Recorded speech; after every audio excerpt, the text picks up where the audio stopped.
गुलाबी नगरी में सब कुछ कूल कूल। मावठ ने बढ़ाया सर्दी का सितम। शहर में कई जगह पर बूंदाबांदी हो रही है। सुबह से ही आसमान में बादल छाए हुए हैं। कड़ाके की ठंड के कारण घरों में लोग दुबके हुए नजर आ रहे हैं, तो वहीं गर्म पकवान और चाय की चुस्की सहारा बनी है।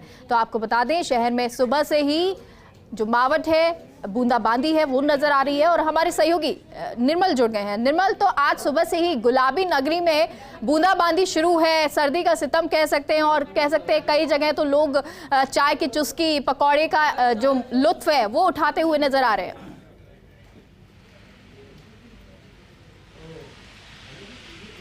बिल्कुल, देखिए मेघा, इसको इसके दोनों रूपों में देखा जा सकता है। राजधानी में आज तड़के मतलब करीब 3:30-4 बजे से जो बूंदाबांदी का दौर शुरू हुआ, वो अब एक रिमझिम बरसात में बदल गया। अब जो बरसात है उसकी गति तेज हो गई है। उसका सीधा कारण यह है कि जो पश्चिमी विक्षोभ की वजह से जो दबाव बना, उससे सीधे तौर पर पूर्वी राजस्थान, खासकर जयपुर और जयपुर के आसपास के जो जितने भी जिले हैं, वहाँ पर बूंदाबांदी का दौर देखने को मिल रहा है। यही नहीं, दक्षिण पूर्वी राजस्थान या दक्षिणी पश्चिमी राजस्थान के भी कुछ जिले हैं, वहाँ भी मध्यम से तेज बरसात का जो दौर है वो शुरू हो चुका है। और इसका नतीजा ये है मेघा कि जो सर्दी था, जो तापमान था, खासकर दिन का तापमान, वो तेजी से गिरा है।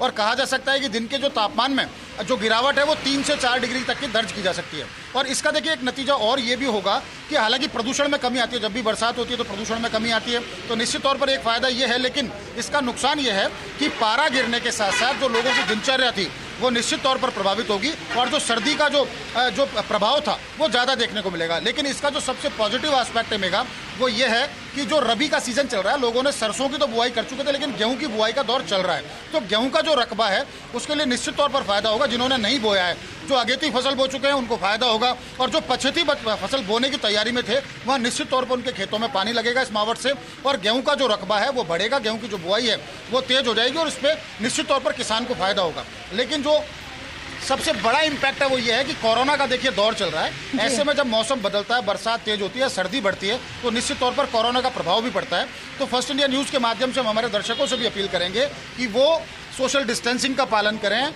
और निश्चित तौर पर अपने घरों में रहने के प्रयास करें। जब कोई आवश्यक काम हो तभी बाहर निकलें। मैं मेरे साथी कैमरा जर्नलिस्ट नरेंद्र और इकबाल से कहना चाहूँगा, आपको दिखाएंगे। देखिए, ये राजधानी की सबसे व्यस्ततम सड़कों में से एक है, सहकार मार्ग, जो टॉप रोड से जोड़ता है। तो यहाँ जो वाहन आ रहा है, दिन में लाइट जलती हुई नजर आएगी आपको वाहनों की, क्योंकि जो विजिबिलिटी है मेघा वो गिरी है। और जिस तरह का इसका जो इम्पैक्ट आना है इस बारिश का, वो ये होगा कि रात को 12 बजे बाद जब दूसरा दिन निकलेगा तो निश्चित तौर पर कोहरा या कुहासा या धुंध दिखाई देगी, तो वाहन चालकों को और परेशानी हो सकती है। तो लोग निश्चित तौर पर इससे दिनचर्या प्रभावित हुई है। लेकिन किसानों के चेहरे खुल उठे हैं और निश्चित तौर पर उनको उनकी गेहूं में लाभ होगा, चना जो बो रखा है उसमें लाभ होगा, और जो सरसों है, क्योंकि सरसों की कटाई है, देखिए मार्च तक आते आते सरसों की कटाई शुरू हो जाती है, तो सरसों इस समय बीज की स्थिति में है। तो इस पानी से निश्चित तौर पर जो ये मावठ गिर रही है, इससे सरसों में लाभ होगा। तो खेत खलिहान जो है वहाँ एक खुशी की लहर देखी जा सकती है किसानों के चेहरे पर। आम आदमी जरूर प्रभावित हुआ है, इससे कोरोना का जो प्रभाव है वो भी बढ़ सकता है, और निश्चित तौर पर ठिठुरन तो बढ़ेगी। जैसे जैसे बरसात होती है, पश्चिमी विक्षोभ का जो असर है अभी 24 से 48 घंटे मेघा और रह सकता है। तो कह सकते हैं कि जो पारा है वो कई स्थानों पर 10 डिग्री से नीचे तक जा सकता है, दिन का तापमान खासकर, और रात के तापमान में भी इससे निश्चित तौर पर कमी होगी। मेघा, बिल्कुल 24 से 48 घंटे हो सकता है। इसी तरह मावठ और भी देखने को मिले या सर्दी का सितम जो है आगे भी नजर आए। बहुत बहुत शुक्रिया आपका निर्मल, हमसे जुड़ने के लिए।